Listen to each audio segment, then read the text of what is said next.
Hey guys, welcome back to my channel. Good morning.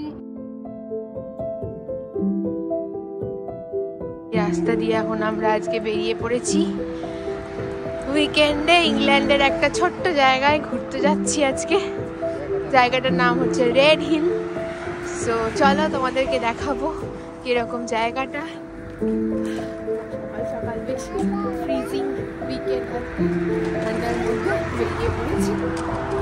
ব্লগটা থাকো, সব কিছু শেয়ার করবো।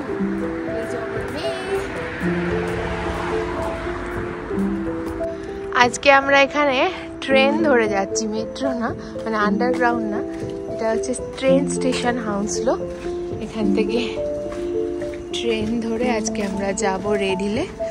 রেড হিলটা বেশ অনেকটাই দূর, আমাদের বাড়ি থেকে যেতে অনেকটাই সময় লাগবে, অনেকগুলো চেঞ্জও আছে।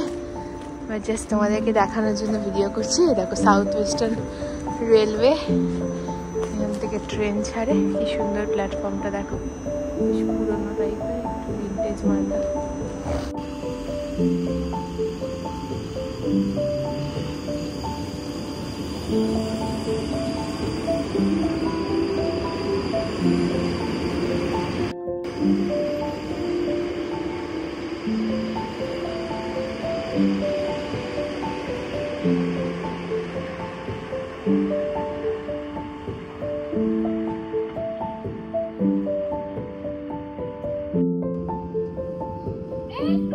This train is from London Waterloo. The next station is Isleworth.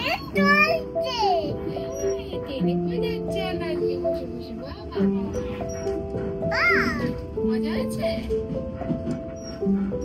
দেখো বাইরে কত রাস্তায় গ্রিন গাছ।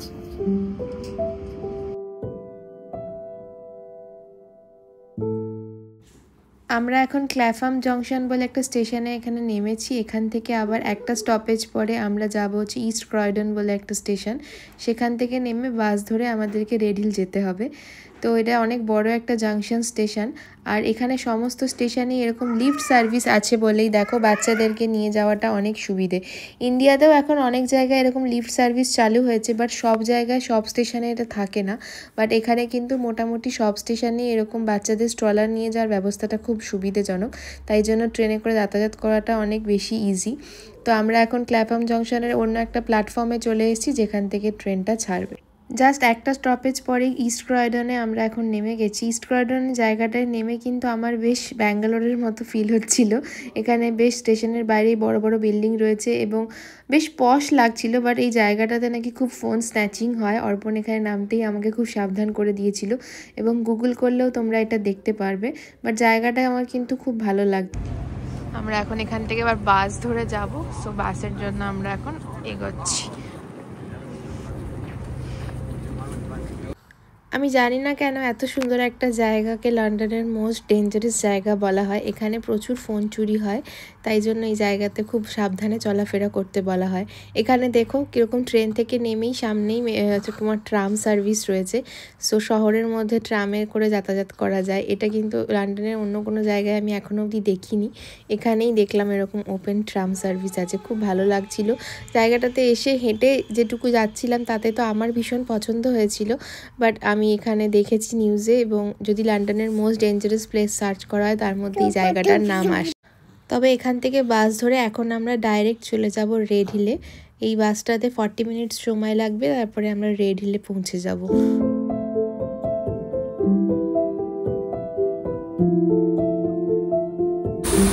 এটা হচ্ছে আমরা রেড হিলে নামলাম, রেড হিল বাস স্টপ। এই বাসে করে এসে আমরা নামলাম। এইখানে ডান দিকেই যেতে হবে, হাই স্ট্রিট আছে ওদিকে। রেড হিল হলো লন্ডন লাগোয়া একটা ছোট্ট শহর। এটা ইউকের একটা গ্রামের মতোই বলা চলে।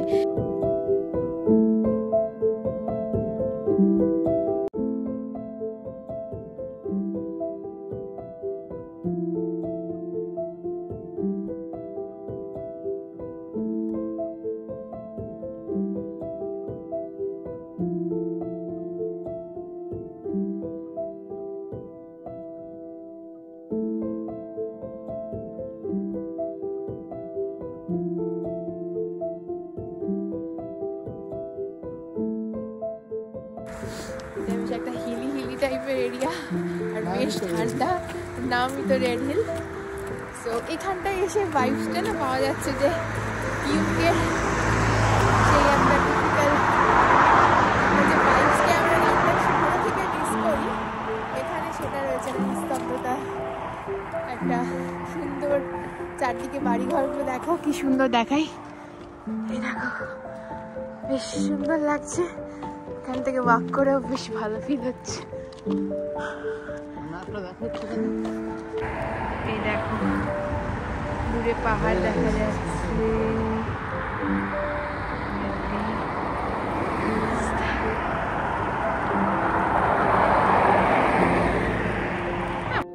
এখানে চলতে চলতে রাস্তায় পাখির ডাকের আওয়াজ শুনতে পাচ্ছি, এটাই খুব ভালো লাগে। তো পিসফুল স্কুল হবে।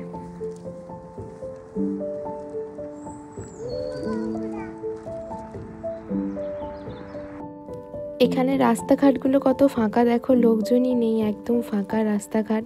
বাড়িঘরগুলোর যে সোসাইটিগুলোর মধ্যে রয়েছে সেই ভেতরের এরিয়াগুলো কতটা নিস্তব্ধ। এখানে লোকের আনাগোনাও খুব কম, প্রত্যেকের বাড়ির বাইরেই গাড়ি রয়েছে একটা করে, এবং এমনি রাস্তাঘাটে সেরকম খুব লোকজন দেখাও যাচ্ছে না। আর লন্ডনে এখন এরকম আশেপাশে প্রচুর সোসাইটি তৈরি হয়েছে, যেখানে সোসাইটির ভেতরে প্রচুর একই রকমের বাড়ি, বিভিন্ন একই স্ট্রাকচারের বাড়ি রয়েছে। এখানে ইউকেতে এসে আগেও আমি এই জিনিসটা দেখেছিলাম যে সিমিলার স্ট্রাকচারের বাড়ি এখানে একই জায়গায় থাকে, কিন্তু এগুলো একটা সোসাইটির মতো করে এখন তৈরি হয়েছে। অনেক বিল্ডাররা এরকম সোসাইটি বানিয়েছে যেখানে অনেকগুলো বাড়ি একসাথে একই জায়গার মধ্যে রয়েছে। তো ভেতরের এই রাস্তাগুলো কিন্তু ভীষণ ফাঁকা ফাঁকা, এই রেসিডেন্সিয়াল লোকেদের গাড়ি ছাড়া এখানে কিন্তু সেরকম গাড়ি ঘোড়ারও আনাগোনা নেই। সো বাচ্চাকে নিয়ে এরকম হেঁটে হেঁটে ঘোরার জন্য বেশ ভালোই এই জায়গাগুলো। তো আমরা আজকে এই রেড হিল জায়গাটাকে একটু ঘুরে দেখতেই এসেছিলাম যে কেমন। লন্ডনের আশেপাশে প্রচুর এরকম সুন্দর ছোট ছোট জায়গা রয়েছে, যে জায়গাগুলো ইজিলি লন্ডন থেকে মানে যাতায়াত করা যায়, জাস্ট 1 ঘন্টা ট্রেনে বা বাসে করেও যাতায়াত করা যায়। তো এরকম জায়গাগুলোই আমরা আজকে এখানে একটু ঘুরে দেখতে এসেছিলাম, কারণ এখন আমরা ভাড়া বাড়িতে থাকি। যদি পরবর্তীকালে কখনো বাড়িটা শিফট করি বা অন্য বাড়ি কিনি, তো সেখানে আমাদের লন্ডনের বিভিন্ন জায়গাগুলোকে আগে দেখে এক্সপ্লোর করে নেওয়া উচিত, যে কোন জায়গাটা সুন্দর, কোন জায়গাটা কীরকম। তাই আমরা এরকমভাবে একটু করে মাঝে মাঝে সময় পেলে ঘুরতে আসি। আর সত্যি বলতে এই জায়গাটা এতটাই ফাঁকা, এতটাই নিস্তব্ধ, এখানে এসে বেশ মজা পেয়েছি। দেখো মেয়ে আর ওর বাবা মিলেও দুজনে খুব মজা করে এখানে খেলা করছিল। অর্পণের একজন চেনা পরিচিতর এখানে বাড়িও রয়েছে, সো আমরা তাদের বাড়িতে একটুখানি যাব। তো তাদের সোসাইটিতেই আমরা এসেছিলাম। তাদের বাড়িতে একটা এরকম বিড়ালও রয়েছে, দেখো বাড়ির ভেতরে এসেছিলাম তো ওখানে একটা বিড়ালও রয়েছে। বাট তারা যেহেতু ব্রিটিশ, তাই তাদের বাড়ির ভেতরে আমরা সেরকমভাবে ভিডিও বা কিছু করিনি। এখানে সব লোকেদের বাড়িতে এরকম ওপেনলি ভিডিও করা যায় না, তাই তাদের সেরকমভাবে ভিডিওতে তোমাদের সাথে শেয়ার করতে পারলাম না। এটা হচ্ছে ওদের সোসাইটির বাইরে একটা পার্ক, যেটা হেঁটেই আসা যায়। তো এই পার্কটাতে আহানাকে একটু ঘুরতে নিয়ে এসেছিলাম আমরা। কত সুন্দর দেখো, কত ফাঁকা। এখানেও একটা বড় পার্ক রয়েছে, হেঁটে ঘোরার জায়গা রয়েছে। এবার আমরা এসেছি রেড হিলের হাই স্ট্রিট এরিয়াটা একটু ঘুরে দেখতে। এখানে হাই স্ট্রিটটা কীরকম সেটা ঘুরে দেখব। দেখে আমাদের যেহেতু রিটার্ন টিকিটটা সন্ধেবেলার কাটা আছে, সো আমরা ভাবলাম হাতে একটু টাইম আছে যখন, একটু খাওয়া দাওয়া করে নিই এবং হাই স্ট্রিটটা একটু ঘুরে দেখে নিই যে এরকম ছোট ছোট জায়গাগুলোর হাই স্ট্রিটে কীরকম দোকানপাট রয়েছে, কি কি রয়েছে। তো চলো হাই স্ট্রিটটা হেঁটে তোমাদেরকে দেখাই। দেখো এখানে আমি দেখতে পাচ্ছি যেসব বড় বড় দোকানগুলো আমাদের সবসময় দরকার পড়ে, সেগুলোর প্রত্যেকটারই দোকান এখানে রয়েছে। এখানে আমি দেখলাম সেন্সবেরি রয়েছে, ম্যাকডোনাল্ডস রয়েছে, মার্ক অ্যান্ড স্পেন্সার্সেরও একটা শপ রয়েছে, H&M রয়েছে। আর একটা বড় জিনিস দেখলাম, এখানে যে ব্রিটিশ হার্ট ফাউন্ডেশনের দোকানগুলো রয়েছে, সেই দোকানগুলো কিন্তু বেশ বড়, এবং এখানে অনেক রকমের মানে জিনিসপত্র পাওয়া যাচ্ছে, ইভেন ফার্নিচারও পাওয়া যাচ্ছে। যেটা হাউন্সলোতে আমাদের এখানে আমি দেখেছি ব্রিটিশ হার্ট ফাউন্ডেশনের দোকানটা ভীষণ ছোট এবং সেখানে মানে কালেকশন খুবই কম। বাট এখানে আমি 3-4টে এরকম চ্যারিটি শপ দেখলাম, যেখানে অনেক ভালো ভালো জিনিসের কালেকশনও রয়েছে। তাছাড়া এদের এখানে একটা শপিং সেন্টারও রয়েছে, যে শপিং সেন্টারটার ভেতরেও অনেক দোকান রয়েছে। পাউন্ডল্যান্ডেরও শপ রয়েছে দেখলাম, কফি শপও রয়েছে এবং অনেক খাওয়ার দোকানও মোটামুটি দু একটা রয়েছে এখানে। খাওয়ার দোকান যেখানে ইন্ডিয়ান বা এশিয়ান লোকজন বেশি, সেখানে একটু বেশি ভ্যারাইটি অফ ফুডের দোকান পাওয়া যায়। এখানে অত ভ্যারাইটি নেই, বাট দোকানপাট কিন্তু ভালোই রয়েছে। আর জায়গাটা বেশ সুন্দর, আমাদের এই হাই স্ট্রিটের ভাইবসটা খুব সুন্দর লাগছিল। সন্ধেবেলা অবধিও আমরা এখানে ছিলাম, তো তোমাদের সাথে পুরো ভিডিওটা দেখো, সন্ধেবেলার ভাইবসটাও শেয়ার করব। এখানে ইম্পর্টেন্ট সমস্ত দোকানই আমার চোখে পড়ছে। ফার্মাসির দোকান, বুটস রয়েছে, O2 ফোনের দোকান রয়েছে এবং এই সামনেই দেখতে পাচ্ছ এখানে ওপেন মার্কেট বসেছে। এখানে ওপেন মার্কেটে কিছু জামা কাপড়, জুতো, শু, জ্যাকেট, টুপি এ ধরনের জিনিস পাওয়া যাচ্ছিল। আর এটা হচ্ছে মানে শপিং সেন্টার মতো একটা, যেটার মধ্যেও অনেক দোকান রয়েছে। তো এর ভেতরে আমি ঘুরে তোমাদেরকে দেখাচ্ছি, দেখো কি কি রয়েছে।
হাই স্ট্রিটটা ঘুরতে ঘুরতে একটু সন্ধে নেমে এসেছিল, তো এখানে দেখলাম ডমিনোজ রয়েছে, এই পাপা জনস রয়েছে, KFCও দেখতে পেলাম, আশেপাশে একটা KFCর দোকানও রয়েছে। এবং এখানে আমরা ইন্ডিয়ান ফুড কিছু আছে কিনা খুঁজছিলাম, তো দেখলাম একটা নেপালি দোকান রয়েছে, বাট দোকানটা এখন বন্ধ ছিল। তাই আমরা ঘুরে আবার পাপা জনসের দিকেই যাচ্ছি। পাপা জনসের পিৎজাটা খুব ভালো খেতে হয়। আর যেহেতু এখানে এই পাপা জনসের আউটলেটটা নতুন খুলেছে, তাই এদের এখানে দেখলাম আজকে ডিসকাউন্টও রয়েছে, তো আমরা নিয়ে নিয়েছিলাম একটা পিৎজাটা কিন্তু খেতেই ভীষণ ভালো ছিল এবং অনেকটা বড় ছিল। আমাদের দুজন মিলে খেয়ে বেশ পেট ভরে গেছিলো। তার সাথে আমরা কফিও নিয়েছিলাম, কফিও খেয়ে নিয়েছি। এবার সন্ধে হয়ে গেছে, দেখো এখানে সন্ধেবেলার ভাইবসটা কীরকম লাগছে তোমাদেরকে দেখাই। খুব সুন্দর, সন্ধেবেলাটাও বেশ লাইট দিয়ে সাজানো রয়েছে এখন। আর এই শপিং সেন্টারটার বাইরে দেখো বাচ্চাদের জন্য একটা গেমের অপশান রয়েছে। এটা জানি না ক্রিসমাস বা নিউ ইয়ার বলে এখন ছিল কিনা, সব সময় থাকে।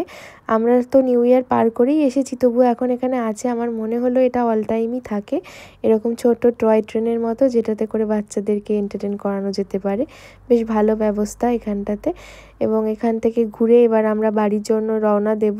হাই স্ট্রিটটা আমাদের বেশ ঘুরে এখানে ভালোই লেগেছে। মনে হলো যে ছোট জায়গা হলেও হাই স্ট্রিটের মধ্যে কিন্তু এখানে সব কিছুই রয়েছে। বাড়ি ফেরার জন্য আমরা সেমভাবে ওই বাসে করে রেড হিল থেকে ইস্ট ক্রয়ডন যাব। ইস্ট ক্রয়ডন থেকে ট্রেন ধরে আবার হাউন্সলো আসবো।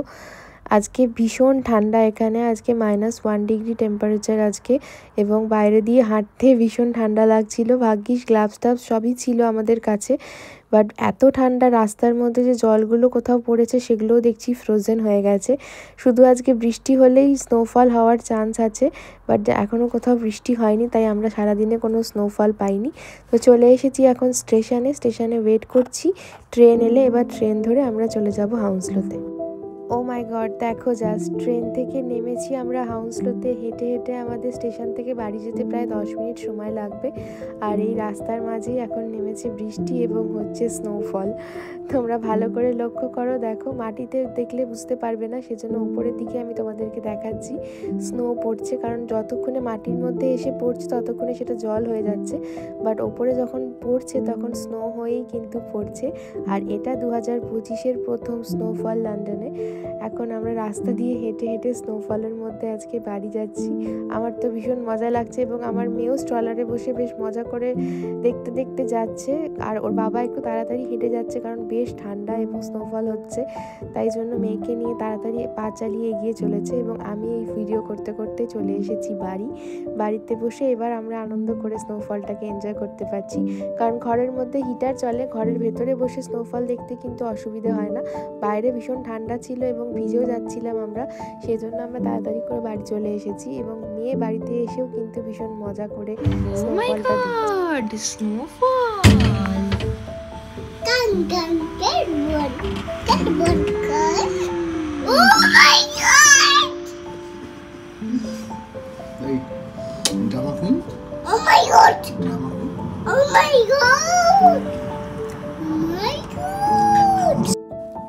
আজকে রাত্রিরে মনে হয় স্নোফল ভালোই হবে। তো আমরা শুয়ে শুয়ে বিছানা থেকেও এরকম স্নোফল দেখতে পাচ্ছি। সো আজকের ব্লগটা তোমাদের কেমন লাগলো দেখে অবশ্যই আমাকে জানিও। ভালো লাগলে আমার চ্যানেলটাকে লাইক, শেয়ার অ্যান্ড সাবস্ক্রাইব করে বেল আইকনটা প্রেস করে দিতে ভুলো না। আমি মাঝে মাঝেই ইউকেতে এরকম নানান জায়গায় ঘুরতে যাই এবং সেই শহরগুলোর সম্পর্কে ছোট ছোট ভিডিও বানিয়ে আমি তোমাদের সাথে শেয়ার করার চেষ্টা করব, যাতে তোমাদেরও দেখে সেই শহরগুলো কীরকম একটা আইডিয়া হয়ে যায়। থ্যাঙ্কস ফর ওয়াচিং, দেখা হবে নেক্সট ব্লগে।